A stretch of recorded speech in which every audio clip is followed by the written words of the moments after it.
Olá, eu sou Giovanni de Souza. Este é o segundo trimestre de 2022 da classe de jovens, O Perigo das Tentações.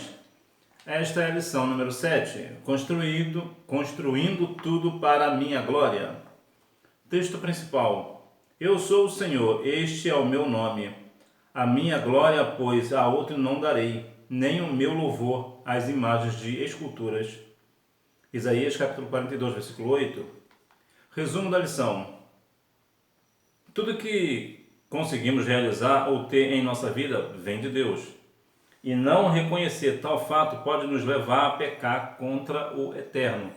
Quantas das vezes nós nos pegamos nessas situações, né, de achar que nós somos suficientes, nós não precisamos do Senhor, mas tudo na nossa vida vem da parte de Deus.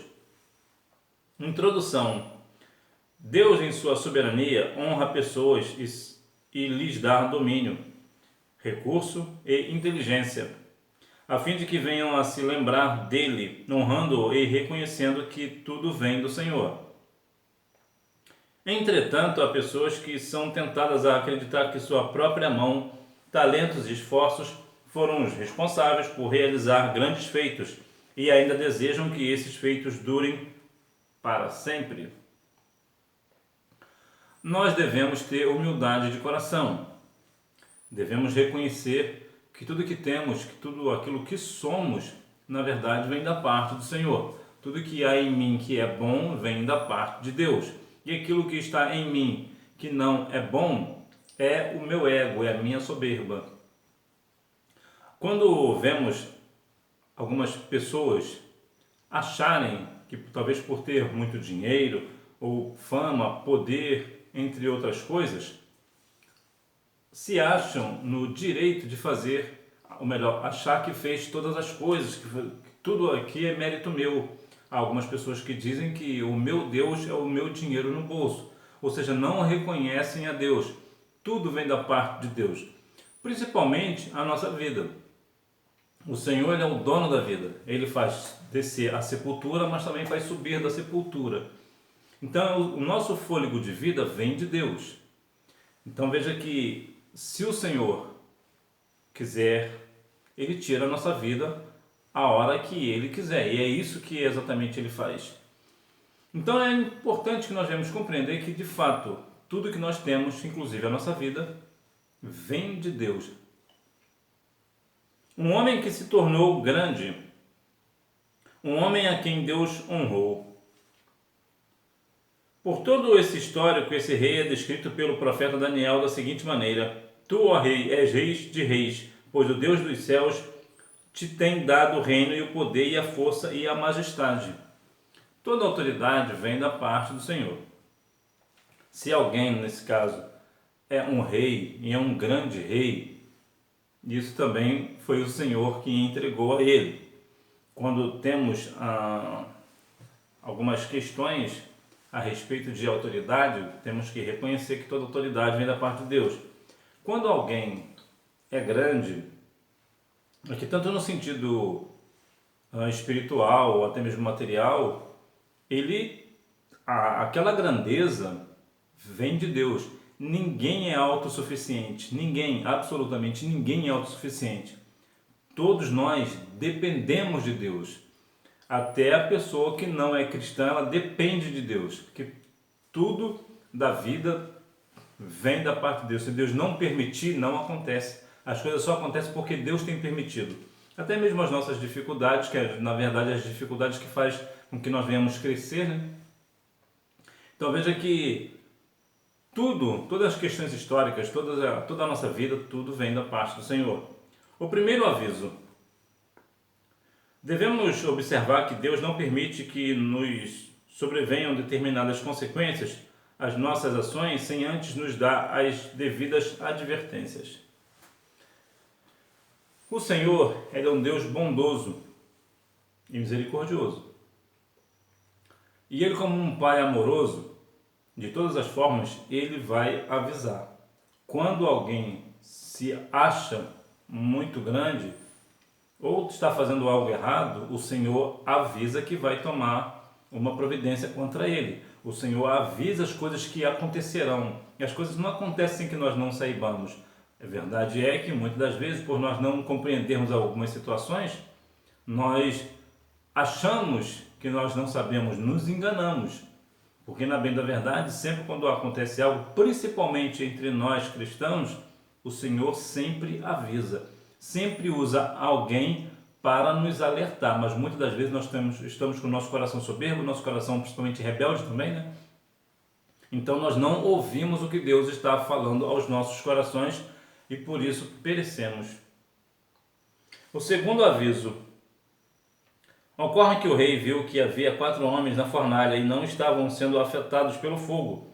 O quarto homem tinha uma aparência sobrenatural. Aquele era o segundo aviso do Senhor para o rei, que após tirar os jovens hebreus do fogo, fez um decreto ordenando que todas as pessoas adorassem ao Deus dos hebreus. É muito interessante que muitas das vezes as pessoas parecem não compreender o sobrenatural do Senhor, as coisas sobrenaturais que Deus faz. É espantoso como 3 jovens foram jogados na fornalha de fogo ardente e o fogo não consumiu nem mesmo os seus cabelos. Aí você vê que o texto bíblico vai nos trazer que havia uma quarta pessoa e esta quarta pessoa era semelhante ao Filho do Homem. Veja que o Senhor se fez presente ali na fornalha. Quando, aqui no caso seria um aviso para o rei, não se mete com o povo hebreu. Os hebreus têm um Deus que é zeloso. Os hebreus têm um Deus poderoso. Os hebreus têm um Deus que ninguém pode com ele. Então este foi o segundo aviso. Os avisos de Deus. O terceiro aviso. Esse foi um sonho intrigante para o rei, e Daniel foi chamado para trazer luz à situação. O Senhor ainda continua falando pelos sonhos, através dos sonhos. E Ele sempre irá falar com os seus através de sonhos, visões, revelações, a profecia da palavra, uma profecia específica para alguém. E esta interpretação de sonho vai elucidar algumas situações. Já visto que muitas das vezes nós somos, digamos, salvos, por sonhos. Alguém chega para nós e fala, eu tive um sonho assim com você. E às vezes alguns sonhos que tenham até uma conotação estranha pode ter um significado bom e vice-versa. Então há situações, ações, por exemplo, que nos impede de cometer um pecado da carne, por exemplo, porque alguém chega para nós e diz, eu tive um sonho com você assim. Então veja que o Senhor fala conosco também através dos sonhos. A revelação divina.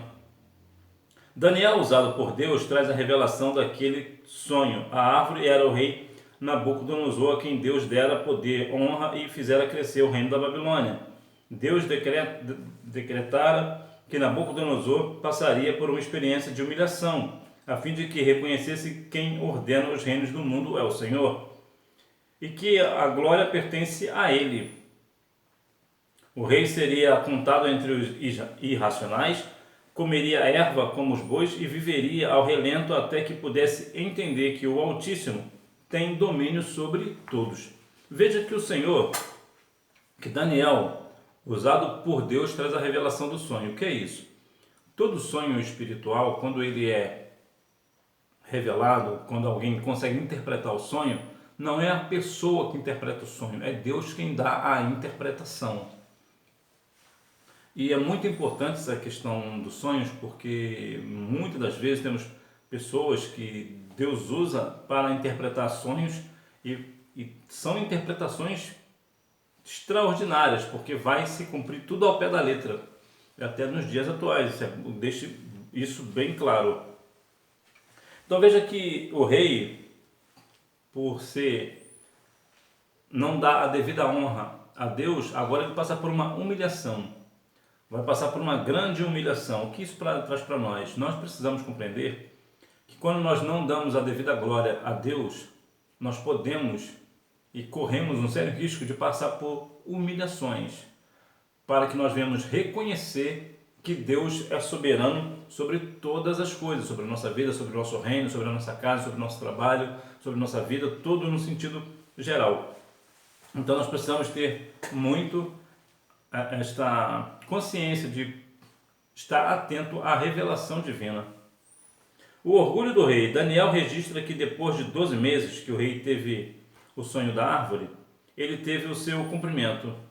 O rei estava caminhando em seu palácio quando disse: não é esta a grande Babilônia que eu edifiquei para a casa real, com a força do meu poder e para a glória da minha magnificência? Quantas pessoas têm construído coisas para si, para demonstrar algum poder? Temos alguns países, por exemplo, que têm pessoas no poder que são ditadores, que mandam fazer estátuas gigantescas para que todas as pessoas saibam que eu mandei fazer, que isso é para que as pessoas vejam a minha relevância, para que as pessoas vejam que eu sou magnífico. Ou seja, o homem querendo a glória que pertence a Deus, mas a Bíblia diz que Deus não dará a sua glória a outrem. Então veja que quantas das vezes a soberba tem subido ao coração do homem. Todo homem que é soberbo, aqui no sentido geral, tanto homem quanto mulher, toda pessoa que é soberba certamente cairá na punição da humilhação. Porque o Senhor, Ele não é Deus de brincadeira. O Senhor, Ele é um Deus vivo. O preço do orgulho, o julgamento divino. O homem que exercia todo o poder na Babilônia agora se encontrava sem seu intelecto e sem a sua glória real. Ao invés de comer dos pratos do palácio e de dormir em uma boa cama debaixo de um teto seguro, estava com os bois comendo ervas e vivendo ao relento, como um animal. Sua gloriosa aparência se converteu numa visão do julgamento divino, o lembrete de que Deus não o julgou sem antes trazer-lhe os avisos necessários para que ele não pecasse. O Senhor avisou. Agora veja bem que contraste. O Senhor deu poder e autoridade, a força e majestade ao rei. E ele não reconheceu a Deus como soberano. O que aconteceu? Olha o preço do orgulho que causou. O rei, que outrora dormia numa boa cama, comia nos melhores pratos, talheres, agora está dormindo ao relento e comendo ervas como boi. Olha que grande humilhação, mas antes que isso acontecesse, o Senhor avisou, o Senhor deu aviso ao rei para que ele se convertesse do seu pecado, o que não aconteceu. Nada é para a nossa glória. Mesmo sendo avisado por Deus a respeito da transitoriedade do seu reinado, Nabucodonosor não ouviu as orientações divinas e entendeu as duras penas, que a glória dos homens é insignificante diante da glória de Deus. Ele teve de aprender que o futuro do cenário mundial não dependia do que aquele rei faria, e sim do que Deus havia ordenado em sua soberana vontade. Por mais que um homem seja poderoso nos dias atuais, de um modo geral, é tido como o homem mais poderoso do mundo, o presidente dos Estados Unidos. Toda vez que o presidente dos Estados Unidos é sempre considerado o homem mais poderoso do mundo. E porventura, se você discorda de mim, por favor, deixa aqui nos comentários, eu quero aprender com você. Pelo menos foi assim que eu aprendi, que o presidente dos Estados Unidos é sempre o mais poderoso. Agora está lá Joe Biden. Então, no nosso cenário hoje, Joe Biden é o homem mais poderoso do mundo. Pois bem, o mundo não gira em torno do presidente dos Estados Unidos. Não é o presidente dos Estados Unidos que dita as regras, que vai fazer isso e faz aquilo. Nós sabemos da influência dos Estados Unidos em todo o mundo, nós sabemos disso, da influência. Entretanto, se Deus quiser mudar o quadro, Ele muda, porque é Deus quem manda na sua soberana vontade, não é o homem. O homem pode ter alguma influência, mas toda essa influência também vem da parte de Deus. Se Deus quiser, por exemplo, matar o presidente dos Estados Unidos, Deus o fará. Então veja que Deus é soberano em todas as situações, em todas as circunstâncias. Portanto, todas as questões mundiais não está restrita ao homem, e sim a Deus. É Deus quem governa todas as coisas. Deus tem misericórdia. Deus estendeu sua misericórdia ao monarca, fazendo com que o castigo pela sua arrogância chegasse ao fim. Foi notório a todos que o rei estava sendo punido por sua arrogância, e uma vez recuperada a sua razão, ele conseguiu entender que o eterno pode humilhar ao que andam na soberba. O Senhor vai sempre abater o soberbo de coração, mas vai dar graça ao humilde. Ficou claro que Deus avisou ao rei antes de puni-lo. Entretanto, essa punição também houve um fim. Por quê? Porque Deus é misericordioso. Quando nós pecamos, quando nós falhamos e pedimos perdão a Deus, o Senhor sempre é grandioso em perdoar, como diz Isaías, capítulo 55. Deve ser o versículo 6, né? Isaías, só para deixar claro. Isaías, capítulo 55, versículo 7. Deixa o ímpio seu caminho e os homens malignos os seus pensamentos. Converta-se ao Senhor, que se compadecerá dele, e torne para o Senhor Deus, pois grandioso é em perdoar. Então o Senhor tem prazer no perdão, de dar perdão, liberar o perdão. Então quando nós erramos, né, quando nós pecamos, pedimos perdão ao Senhor, o Senhor está sempre pronto a nos perdoar. Por quê? Porque grande é a sua misericórdia. Então, todo castigo certamente terá um fim, é claro, excetuando o castigo eterno, né? O castigo eterno, o nome já sugere, né? O nome já diz que é eterno, então nunca acabará. Conclusão. Quando olhamos para as coisas que temos à nossa volta, podemos ser tentados de alguma forma a imaginar que nossos méritos, talentos e esforços foram suficientes para nos proporcionar tais conquistas. Entretanto, Nabucodonosor nos mostra que esse é um pensamento injusto e perigoso, pois tudo o que temos vem de Deus. Também vimos que nada escapa do controle de Deus, por mais que alguém acredite ser autossuficiente. Como eu já falei, não há ninguém autossuficiente. Ninguém, absolutamente ninguém é autossuficiente. Mas muitas das vezes nós caímos nessa tentação de achar porque por nossos esforços, nosso poder, nossa autoridade, nosso dinheiro, nossos estudos, os nossos recursos é que fez as coisas acontecerem. Na verdade, tudo que fazemos é o reflexo de Deus em nossa vida. Então veja, agora é claro, né, que também temos a questão aqui que eu falo de coisa boa, né, aquilo que nós fazemos para a glória do nome do Senhor. Então nós precisamos dar glórias ao Senhor, porque é dele toda a honra, glória, louvor e adoração. Agora, há também a questão da carne, né? O pecado. Quando nós praticamos algum pecado, isso não vem de Deus. Isso é da natureza humana, vem do adversário. Então, há aqui essa diferença, né? O outro ponto, né? Hora da revisão. Número 1, foi um sonho. Número 2, a construção de uma estátua de ouro. Número 3, o orgulho de acreditar que toda a sua grandeza era resultado do seu esforço pessoal. Número 4, um período de 7 tempos.